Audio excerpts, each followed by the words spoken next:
सन्माननीय मुख्यमंत्र्यांना मी ही व्यथा सांगणार आहे।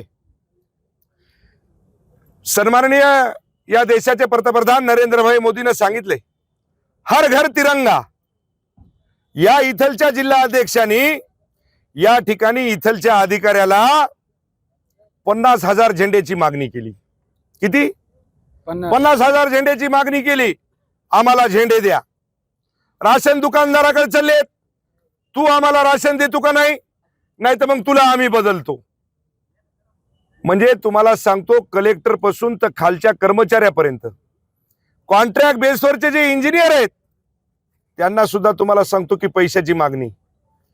एलसीबीचा पीआय असेल का पोलीस स्टेशनचा ठाणेदार असेल का जिल्हा अधिकारी का एसडीएम असेल, यांना फक्त तुम्हाला सांगतो आमचा वरिष्ठ नेता यायलाय, आम्हाला पैसे पाहिजेत। म्हणजे मला वाटते की याच्या आधी सुद्धा भारतीय जनता पार्टीचे जिल्हा अध्यक्ष आदरणीय तानाजीराव मुटकुळे होते, आदरणीय रामरावजी वडकुते होते, आदरणीय फुलाराजी शिंदे होते, आदरणीय बाबारावजी भांगर होते। पण त्यांच्या काळामध्ये कधीही कोण्या अधिकाऱ्याची तक्रार आली नाही की आम्हाला हप्ते मागायलेत म्हणून। पण हे महाशय या 2 महिन्यामध्ये यांनी चदरच लावली। ग्रामसेवक सोडणं उठलं की तुम्हाला सांगतो आमचं काय, आम्ही भारतीय जनता पार्टीचे जिल्हा अध्यक्ष आहेत। यामुळे आमच्या महायुतीचं प्रतिमा हे मलिन व्हायली। त्यामुळे सन्माननीय या महाराष्ट्र राज्याचे मुख्यमंत्री सन्माननीय देवेंद्रजी फडणवीस साहेब आणि आमचे आदरणीय प्रदेश अध्यक्ष रवींद्रजी चव्हाण साहेब यांना मी जाऊन सांगणार आहे, हे मी जे बोलतोय हे खोटं नाही। या संपूर्ण अधिकाऱ्याला तुम्ही एकांतामध्ये बोलवा आणि एकांतामध्ये बोलवल्याच्या नंतर यांना तुम्ही विचारा की तुमच्याकडून पैशाची मागणी व्हायली का नाही व्हायली। हे जर मी खोटं बोलत असेल तर हे अधिकारी तुम्हाला सर्व सांगतील। माझ्या जवळचे आमदार आहेत, तुमचा एलक्यू लावतो, तुमचा फलानच करतो, तुमचं बिस्तानच करतो। अरे काय लावलाय धंदा, अधिकाऱ्याने काम तरी कसं करायचं। जर अधिकारी कुठे जर चुकत असेल तर त्याला मी सुद्धा माफ करणार नाही, पण अधिकाऱ्याला तुम्हाला सांगतो जबरदस्ती त्याच्यावर दडपण टाकायचं आणि सांगायचं तू हे काम कर, तुझ्याच्याने हे नाही झालं मी तुझा एलक्यू लावतो, माझे आमदार जवळचे आहेत, मला फलानं दे, मला बिस्तानं दे। आता ही किती मोठी लाजिरवाणी गोष्ट आहे हो।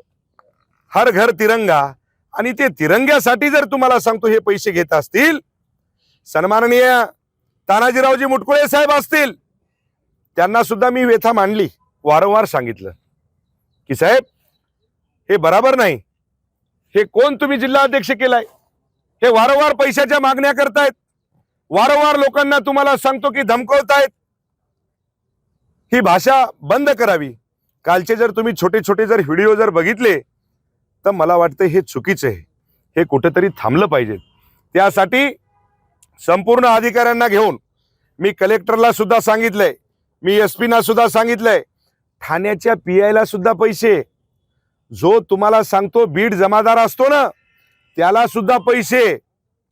म्हणजे याच्या जर तुम्हाला सांगतो म्हणजे रेल्वेचं तिकीट हो, रेल्वेचं तिकीट काढा, बापाची ठेवी आहे आपल्या, रेल्वेचं तिकीट काढून द्यायची, विमानाचं तिकीट काढा। अरे काय धंदा लावला। मला गुजरातला स्वामीजीकडे जायचं, मला गाडीमध्ये डिझेल टाकून द्या। अरे काय लावलंय काय, म्हणजे निव्वळ तुम्ही ब्लॅकमेल करायले आणि आपला उदरनिर्वाह तुम्ही करायले। किराणा सामान सुद्धा, माझ्या घरी किराणा सामान संपलं, किराणा सामान आणून द्या। ते भारतीय जनता पार्टीचे कार्यकर्ते सुद्धा कदरलेत, ज्यांनी माझं काम विधानसभेमध्ये केलं त्या कार्यकर्त्याला तुम्हाला सांगतो बाजूला करून टाकलं यांनी। बांधकाम विभाग असेल, आरोग्य विभाग असेल, तहसील असेल, पंचायत समिती असेल, म्हणजे ज्या ज्या ठिकाणी तुम्हाला सांगतो सर्व अधिकारी त्रस्त झालेत या 2 महिन्यामध्ये। अधिकाऱ्यांनी मला काल तुम्हाला सांगतो रडून सांगितलं की साहेब आम्ही काम तरी कसं करायचं। अहो ज्या कळमनुरी मतदारसंघामध्ये आमचे कामं चालू आहेत त्या कामावर जायचं, तुम्हाला भेटला नाही, का भेटायचं तुम्हाला? नाही, मी जिल्हा अध्यक्ष आहे, मी भारतीय जनता पार्टीचा जिल्हा अध्यक्ष आहे.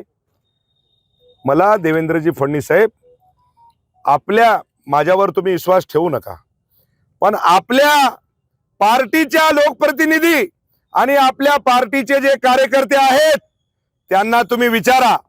हे जर वस्तुस्थिती जर नसाल, तुम्ही तुमची टीम पाठवा, या अधिकाऱ्यांना विचारा. महायुतीमध्ये धुसफूस नाही, हा महायुतीचा प्रश्न नाही, हा भारतीय जनता पार्टीचा प्रश्न नाही, हा प्रश्न वैयक्तिक माजी आमदाराचा आहे. गैरफायदा त्या पदाचा घेतोय हे मला या जनतेच्या समोर तुम्हाला सांगायचं.